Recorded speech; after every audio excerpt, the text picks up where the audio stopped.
¡Viva Cristo Rey!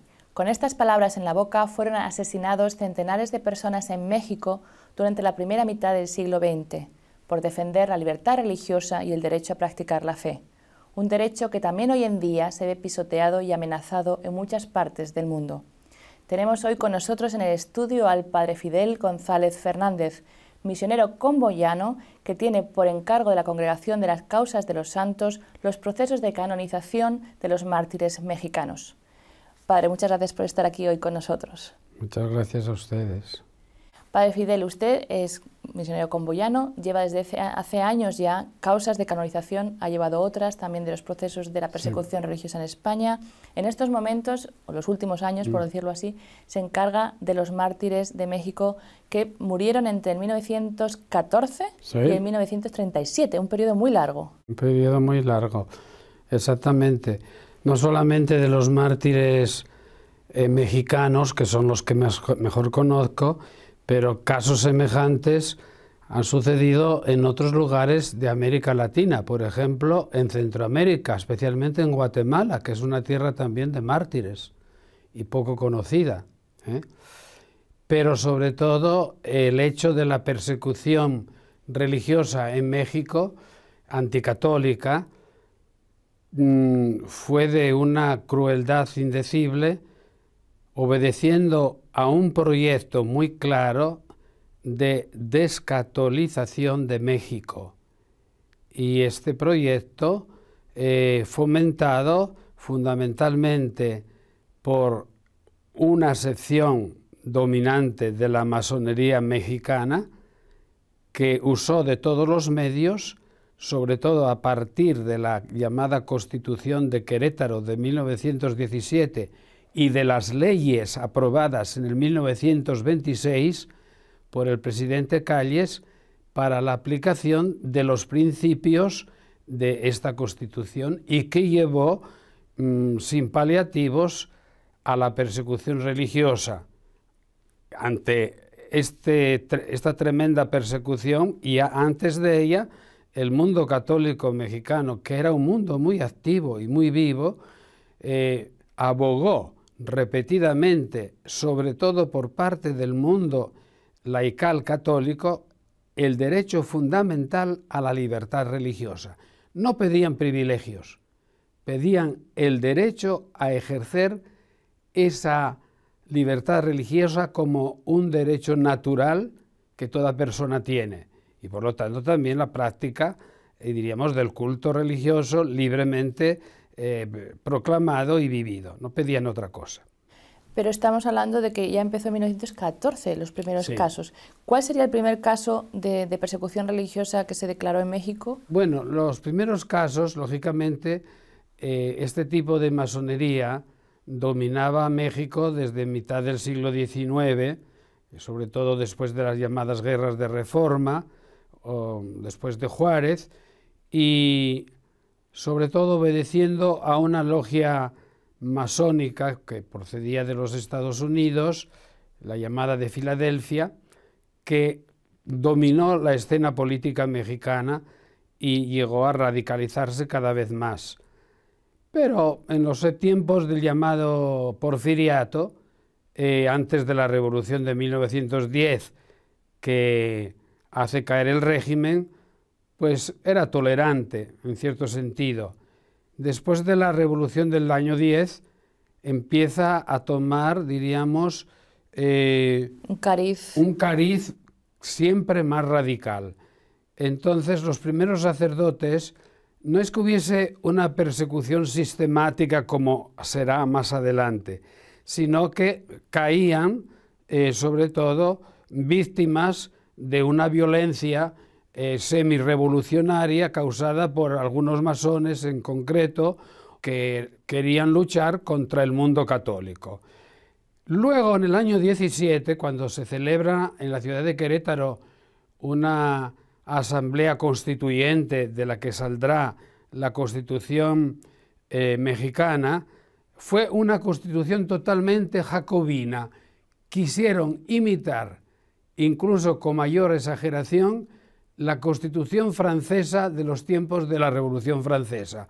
Por lo tanto, poniendo como principios muy claros una concepción del Estado como autárquico, el Estado como fuente de derecho, fuente de moral, que concedía, otorgaba, usaron estas palabras, los derechos que creía convenientes a sus ciudadanos.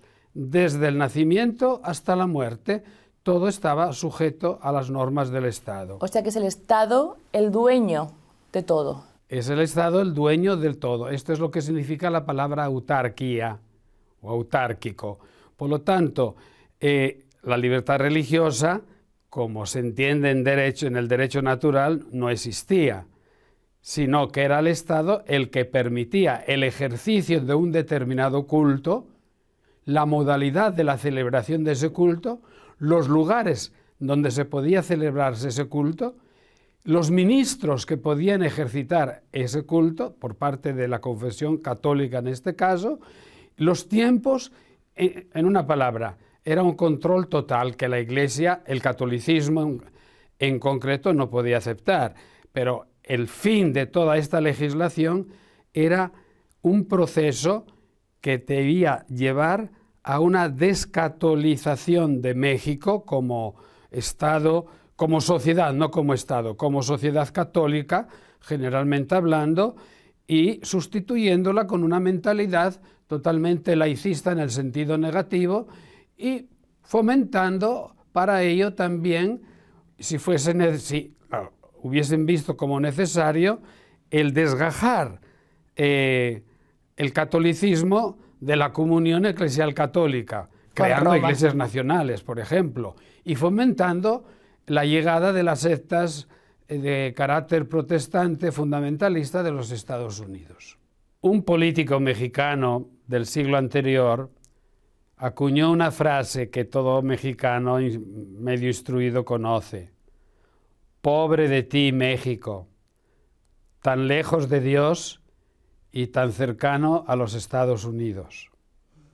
Es una frase tremenda y quería indicar con esta frase precisamente un estilo de influjo negativo que ciertos poderes provenientes del norte podían ejercitar sobre México, que tiene una historia muy combatida y muy confusa en el siglo XIX, desde los tiempos de la independencia hasta prácticamente mediados del siglo XX. Todo esto se hace con un objetivo. ¿Cuál era el objetivo? Porque no solamente era religioso. El objetivo era de crear un Estado nuevo en México. Este Estado nuevo excluía el aspecto religioso totalmente y, por lo tanto, la libertad religiosa era tolerada en la modalidad que el Estado permitía que fuese tolerada. Fuera de esta tolerancia tenía que ser abolida totalmente. Por lo tanto, el catolicismo tenía que ser barrido del mundo cultural mexicano. Cuando los católicos, ya entonces, antes incluso de la Constitución, en el 1914, estamos en el pontificado del Papa Benedicto XV, el Papa de la Primera Guerra Mundial, comienzan a gritar «¡Viva Cristo Rey!», quieren confesar una cosa, que el Señor de la historia no es ningún Estado positivo, es precisamente Dios mismo encarnado en Cristo, que es el Redentor de la historia y el Señor de los tiempos. Es curioso, porque antes de que el Papa Pío XI instituyese la fiesta de Cristo Rey, que tiene esta misma mentalidad de frente a todos los totalitarismos característicos del siglo XX, en la década de los 20 pensemos al marxismo comunista en Rusia, luego más adelante al fascismo, al nazismo y otros totalitarismos, estos católicos mexicanos cuñan este grito no con un sentido político, sino con un sentido de querer subrayar cuál es la fuente del derecho o de los derechos, que el fundamental, que no es algo que otorga un Estado, sino que la persona tiene naturalmente, es el de la libertad religiosa. Un derecho natural y no una concesión del Estado. Y no una concesión del Estado. El movimiento cristero vino más tarde. El movimiento cristero vino más tarde, porque antes de que llegase el movimiento cristero, comienza como tal en el año 1926 y concluye teóricamente en el año 29 con unos discutidos acuerdos en los que los cristeros, que estaban ganando, diríamos, una guerra violenta, ceden las armas precisamente en obediencia a la Santa Sede, que buscaba un modus vivendi pacífico donde se respetase la libertad religiosa, no donde se concediesen privilegios. Pues bien, el movimiento cristero fue precedido desde los años ya 14 en adelante, sobre todo, por una serie de movimientos por parte del mundo católico, fundamentalmente laical, o sea, de seglares, en que buscaban ser reconocidos los derechos que tenían a la práctica de la vida religiosa, a la educación de sus hijos según los criterios propios y por encima de todas las legislaciones de un Estado que pretendía descatolizar México como sociedad e imponer una concepción de lo que ellos, estos legisladores y estos políticos, llamarán la creación de un Estado nuevo que tenía que ser religioso, no solamente religioso, sin religión, sino también incluso sin religión, antirreligioso y totalmente laicista. Hoy en día incluso se está dando también en muchos otros países de Europa y del mundo esta confusión entre Estado laico, que en principio es una cosa, y un Estado antirreligioso. Se vende un Estado laicista como un Estado laico. ¿Cuál es la diferencia entre un Estado laico y un Estado antirreligioso? Muy sencillo. Un Estado laico es aquel Estado que reconoce justamente que el ámbito de las conciencias y del hecho religioso no le pertenece al Estado, le supera. El Estado lo máximo que puede hacer, lo máximo y lo que tiene de deber de hacer es proteger y fomentar los derechos fundamentales de las personas, entre ellos el derecho a la libertad religiosa. El Estado laicista es aquel Estado que no solamente otorga el ejercicio de este derecho en la medida que él cree conveniente que puede otorgar el ejercicio de este derecho y, en definitiva, no es un derecho, diríamos, natural, sino es un derecho positivo reconocido, como un Estado puede reconocer una sociedad deportiva con ciertas condiciones o una sociedad, diríamos, de carácter cultural a unas ciertas condiciones, concedería el ejercicio de la libertad religiosa. Esto no es competencia del Estado, claro. Supera al Estado. Si el Estado pretende tener este derecho, entonces se convierte en la palabra que he dicho antes y que es la técnicamente más precisa, autárquico. Es decir, el Estado se convierte en fuente de moral. Establece lo que es el bien, lo que es el mal, lo que puede conceder y lo que puede denegar. No, este es el Estado laicista. Niega un derecho natural y crea un derecho artificial. Un derecho artificial que es el que él concede. Vamos a pasar ya a los casos que está usted tratando, estudiando. Son procesos a veces largos, a veces cortos, pero ya son 22 el número de santos canonizados. 20 sacerdotes, 2 son seglares, pero hay muchos beatos también. Sí, en total, entre los santos canonizados y los beatos, que para los efectos canónicos en la práctica es casi lo mismo, porque el proceso es único, son en estos momentos 40. Pero yo he hecho un listado de otros casos posibles y el listado hecho con la ayuda de algunos mexicanos que se interesan precisamente de estos asuntos y de estos casos, pueden llegar tranquilamente, cito a memoria, a unos 300 casos. Todos ellos que mueren asesinados, casi todos por fusilamientos, porque además hay que tener en cuenta una cosa, que negando el principio al derecho de la libertad religiosa, todo lo que salía de un derecho negado y de un control por parte del Estado era considerado un delito. Entonces, entre otras cosas, todas las propiedades eclesiásticas, ya no hablo de los edificios tipo obispados o seminarios o conventos o escuelas religiosas, sino los templos, que son los lugares de culto,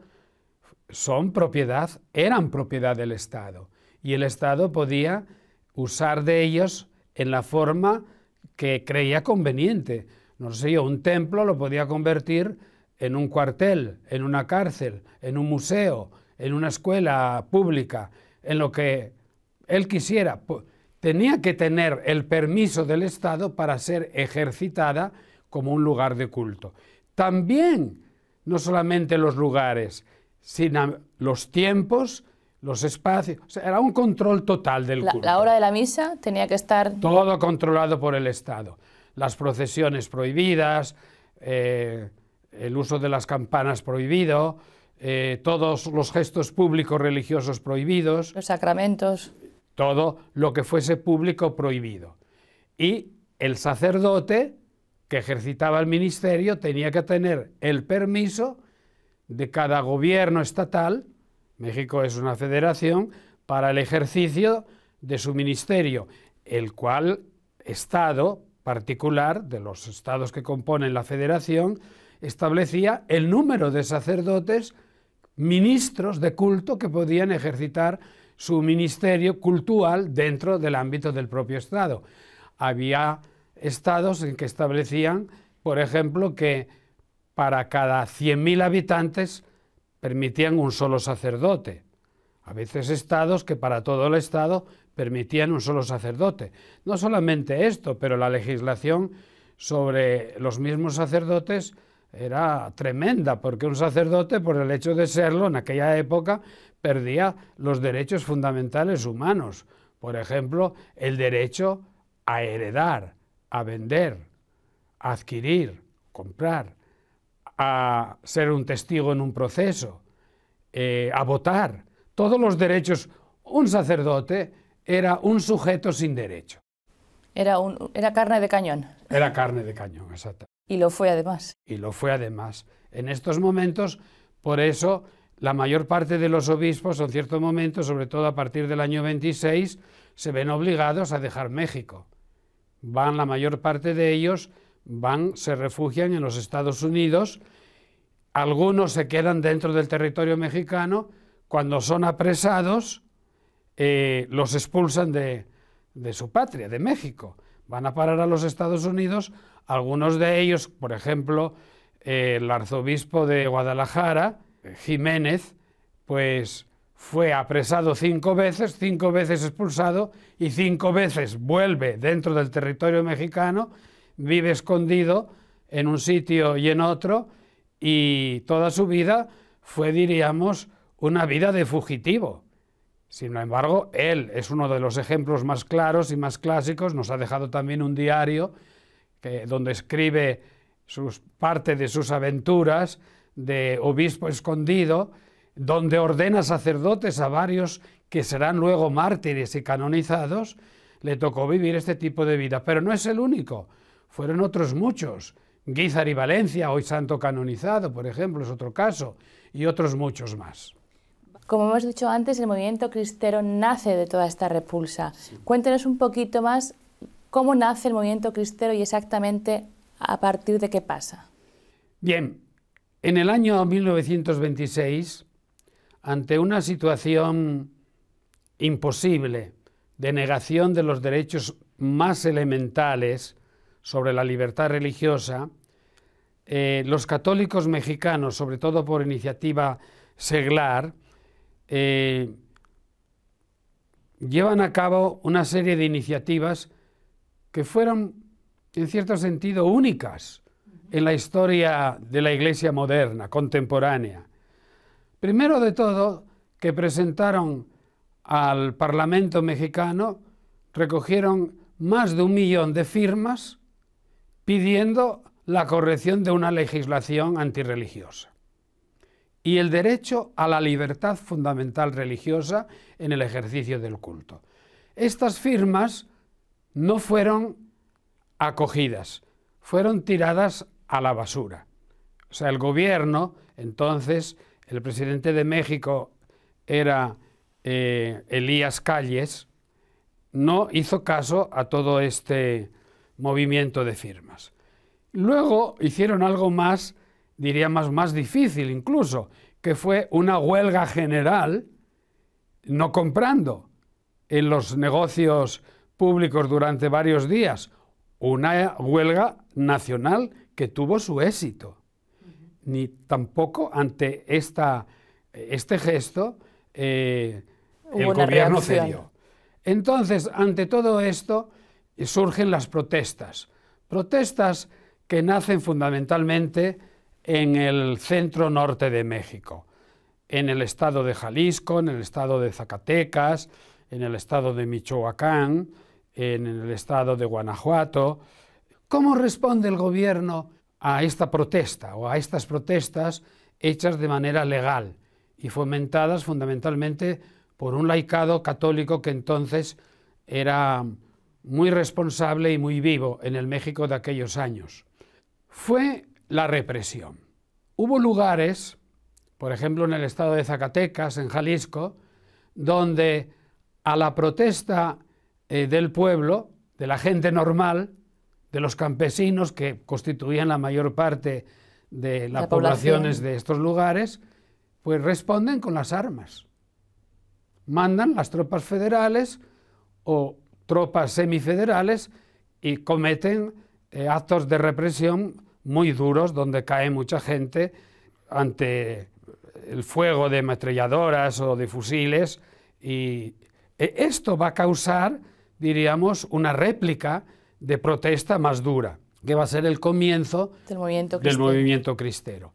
No solamente esto, sino que los obispos, a finales de julio de 1926, toman una decisión única en toda la historia de la Iglesia, que fue en un México donde el 99% en aquel entonces se confesaban católicos o eran bautizados, ordenan cerrar por propia voluntad todas las iglesias católicas del país. Una huelga de culto. Celebrar la misa públicamente en todas las iglesias del país. Lo prohíben. Lo prohíben. Distribuir públicamente cualquier tipo de sacramento. Hay un domingo, que es el último domingo de julio, en el que se celebran las misas en los templos. Y es algo impresionante leyendo las crónicas del momento. Los templos abarrotados de gente que va a escuchar la última misa, que se va a confesar, que va a recibir la comunión, que llevan los niños al bautismo. Desde ese momento hay la huelga general del culto. Esto el gobierno lo hace rabiar y entonces responde con una represión durísima, de tal manera que sacerdote que a partir de este momento es apresado por el motivo mismo de ser sacerdote es eliminado, es fusilado incluso en el momento donde es capturado, sin un juicio previo, sin ninguna prueba de nada. Y entonces aquí comienza la historia de la clandestinidad de muchos sacerdotes, de la celebración de las misas clandestinas, de los sacramentos clandestinos, y esto se extiende por todo México, desde el norte hasta el sur, con mayor intensidad que otra en algunos de los estados. Y es cuando los obispos se ven obligados a escapar, porque no pueden, sus casas son incautadas, los obispados son incautados, los conventos suprimidos, los seminarios incautados, o sea, toda la vida católica se sumerge en unas catacumbas continuas y completas. Entonces, grupos de católicos, armados a veces simplemente de, qué sé yo, de machetes o de palas, de instrumentos simples, hacen protestas en los pueblos y son recibidos por las tropas federales con las metralletas o con las ametralladoras y hay una siega de vidas. Ante esta catástrofe de muertes, estos católicos en pie, que gritan «Viva Cristo Rey», precisamente como el único Señor que reconocen, no a este Estado totalitario que les niega la libertad, que es de educar a sus hijos en el sentido católico y de poder ejercitar la fe católica libremente, al grito de «Viva Cristo Rey», el gobierno, en son de mofa y de burla, les llaman los cristeros. Ah, sí, sí que somos cristeros. Entonces, algo que fue un insulto, ellos lo convierten en un lema de alabanza y de identificación. Somos los cristeros porque pertenecemos a aquel que nos da la libertad, que es Cristo Rey, no tú, Estado, que nos quieres imponer una mentalidad y nos quieres poner una legislación que niega nuestros derechos fundamentales. Pasó algo como a los primeros cristianos, que los paganos en Antioquia por mofa les llamaron cristianos en desprecio a Cristo. Y aquellos primeros discípulos del Señor tomaron el nombre de cristiano como símbolo de lo que eran y como orgullo de lo que eran, cristianos. Algo semejante pasó con los cristeros. Gracias por este testimonio, Padre Fidel, por transmitirnos este testimonio, que además yo creo que define mucho cómo tenemos que defender nuestro derecho a practicar la fe sin violencia, pero siempre pensando que Cristo es aquel que nos da el derecho a creer y no un Estado. Creo que esta sería como un poquito sí, exactamente. Esta es la tesis, entre otras cosas, y concluyo, que yo históricamente he explicado y demostrado en un libro de 2 volúmenes con el título Sangre y corazón de un pueblo, historia de la persecución anticatólica en México y sus mártires. Lleva ya 4 ediciones y están agotadas. Pues así, el que quiera saber un poquito más, ahí tenemos el consejo, ¿no? Conseguir estos volúmenes o consultarlos por lo menos. Gracias, Padre Fidel. Muchas gracias. Y gracias también a ustedes, queridos amigos, por haber seguido su programa Donde Dios llora. Y si desean saber más sobre la Iglesia que sufre persecución en el mundo, no duden en contactar con la dirección que van a ver ahora en su pantalla. Muchas gracias, que Dios les bendiga y hasta la próxima semana.